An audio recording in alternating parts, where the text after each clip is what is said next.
All right, we're gonna do a quick tour of the dual side burner. First thing is all dual side burners will come with this stainless steel cover.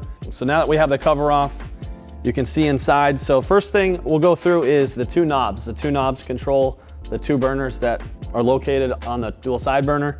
The two burners sit front and back, which is great because it really helps you maximize your counter space instead of the burners sitting side by side.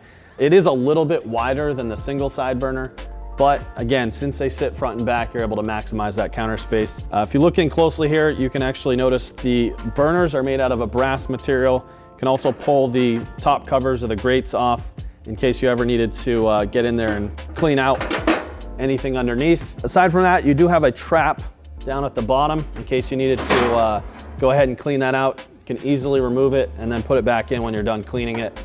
So pretty simple, compact functionality, but the side burner, single side burner or dual side burner, these are great appliances if you're looking to be able to boil water, maybe cook some spaghetti out on your outdoor kitchen. Simple setup, but also very functional and pretty compact appliance.